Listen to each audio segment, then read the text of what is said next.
কেউ যদি এই ভিডিওটা একটু মনোযোগ দিয়ে দেখতে আর বুঝতে পারে, সে তার লাইফের সব থেকে বড় একটা প্রবলেমের সলিউশন পেয়ে যাবে।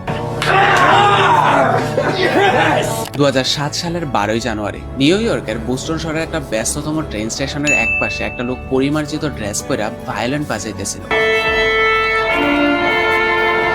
ওই ভায়োলিনটা বাজানো অবস্থায় হাজার হাজার মানুষ তার সামনে দিয়ে পাস করতেছিল। তাদের মধ্যে হাতে গোনা কয়েকজন মানুষ ওইখানে দাঁড়াইয়া তার ওই ভায়োলিনের মিউজিকটা এনজয় করতেছিল, বাট ম্যাক্সিমাম মানুষ তাকে স্কিপ করে ওইখান থেকে চলে যাইতেছিল। টানা 45 মিনিট ধরে নন স্টপ সে তার ভায়োলিনটা ওইখানে বাজাইতেছিল। কিছু কিছু মানুষ তার ওই ভায়োলিনের মিউজিকের মধ্যে ইমপ্রেসড হয়ে তাকে কিছু কিছু ডলার ডোনেট করা স্টার্ট করে। 45 মিনিট শেষ হলে ওই লোকটা হাতের মধ্যে তার ভায়োলিন আর $30 টিপস নিয়ে ওইখান থেকে চলে যায়। That man was actually Joshua bell.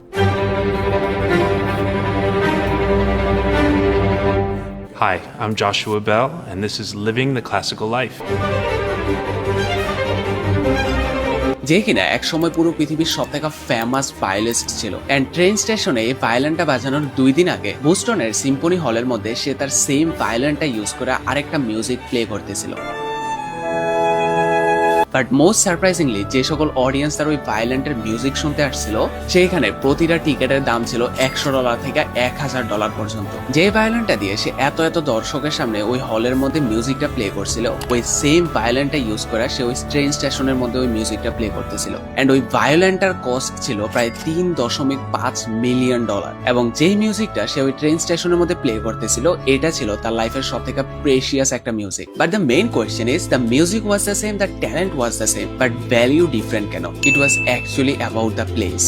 এক জায়গায় মানুষ হাজার হাজার ডলার পে করে তার ভায়োলিন বাজানো দেখতে আসছিল, আরেক জায়গায় ওই হাজার হাজার মানুষ তাকে অবহেলা করে স্কিপ করে চলে যেতেছিল। এবং এইটার মাধ্যমে জশুয়া বেল বেসিক্যালি পুরো ওয়ার্ল্ডকে বোঝাতে চাইছিল যে আপনি আপনার প্রপার ভ্যালিউ বুঝতে পারতেছেন না, কজ আপনি আপনাকে রং জায়গার মধ্যে সেল করতেছেন। I'm very close, आप एक दफा देख तो लीजिए सब। যে সময় কিনা আপনার লাইফের মধ্যে সেলফ ডাউট তৈরি হইব এবং নিজেকে লো ভ্যালিউর একজন মানুষ মনে হইব, তখনই বুঝা যায় you are in a wrong room. इसको आप इंजीनियर क्यों बना रहे हैं? इसको तो वाइल्ड लाइफ डॉक्टर बनना चाहिए। ইন রিয়ালিটি পুরোটা পৃথিবী আসলে ওই ব্যস্ততম ট্রেন স্টেশনটার মতো। বাট ওই ব্যস্ত ট্রেন স্টেশনগুলোর মধ্যে আপনি যদি ঠিকভাবে খুঁজতে পারেন, তাহলে এমন কিছু হল ডেফিনেটলি খুঁজে পাইবেন যেখানে কিনা অলরেডি হাজার হাজার মানুষ আপনার মতো লো ভ্যালিউ মানুষকে দেখার জন্য বসে আছে।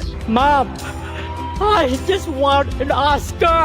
জাস্ট নিজেকে ভুল জায়গার মধ্যে বিক্রি করেন না। Please keep your dreams alive. And এই ধরনের ভিডিও ইউটিউব থেকে দেখতে হলে সাবস্ক্রাইব করা লাগে এবং ইনস্টাগ্রাম বা ফেসবুক থেকে দেখতে হলে ফলো করা লাগে। I see you in the next one.